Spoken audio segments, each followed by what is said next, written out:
In this short tutorial, we are going to be looking at auto paint.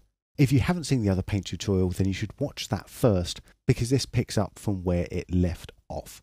So if you remember this shot, we've come in and we've painted out some of the people very quickly using the clone brush. But now we have about 60 frames that we also want to paint out as well. But I don't want to sit here and be painting out on a frame by frame basis, especially with something like clone, or where we've got a large number of strokes, because when we're painting we might not be as precise each and every time, so you can start to get a little bit of inconsistency between frames, and that can show very easily. But what we have in Silhouette is a feature called auto paint. So this lets us paint on just one single frame and then copy one, some or all of our strokes onto other frames. So let's see how that works. Well, the first thing we need to do is we need to track this footage. And if I come down to my nodes, into the transform, I have a tracker, which I can just bring in here. Connect it to my source material, double click to make that active, and here is my material here.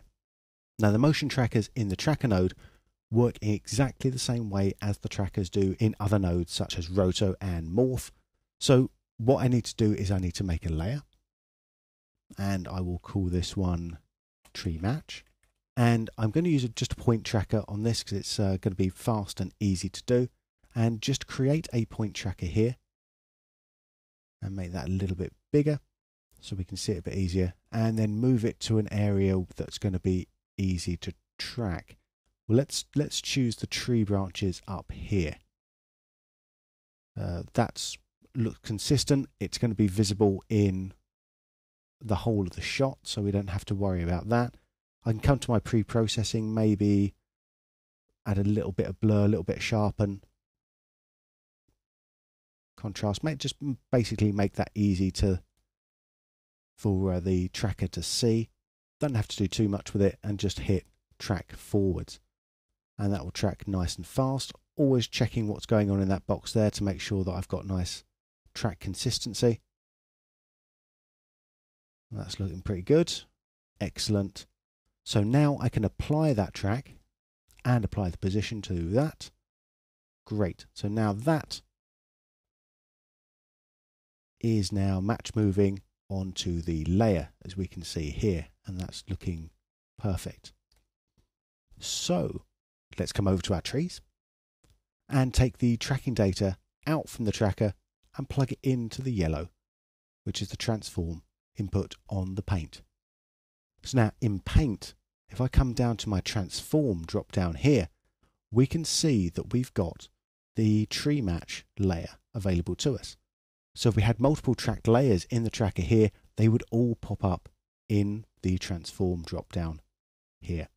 Cool. Moving over to the auto paint, which is where we had our paint history.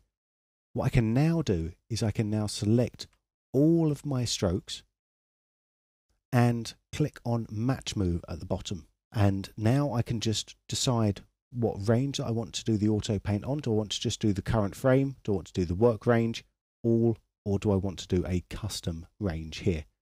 Well, I'm just going to do all, and then I can auto paint forwards. And Silhouette's going to go and then just paint those same strokes across the entire range here. Cool, and you'll notice that not all the frames got painted, and the reason for that is that once we got to this stage here, there were no other paint strokes visible, so it hasn't done any paint strokes where it didn't need to. So if I play that back, you can now see it's done those same clone strokes across the entire range. Just going to zoom in a little bit towards the end because I want to show you something.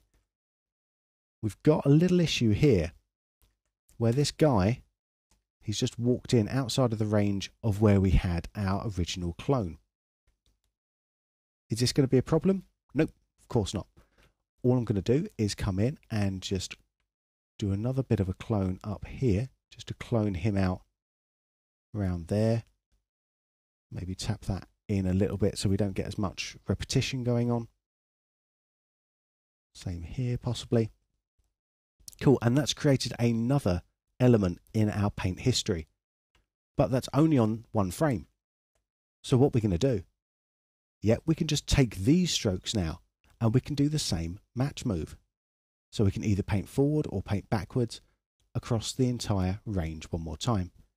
In this case, we'll just paint backwards.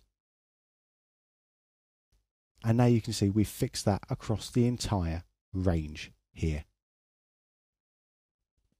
If we decide we don't want that there, well, we can just have that selected and we can trash this. And it's going to say 32 frames of paint data have changed. Do we want to rebuild the affected frames? And the reason it's saying 32 here is because under our auto paint, we still have all selected. So it's going to do the entire range that we have painted here. If we only wanted to affect a single frame, we could do that just by having current selected there instead. So let's rebuild all those frames and you can see that it goes in and now repaints everything up for us. Cool. And that's the basic idea behind auto paint.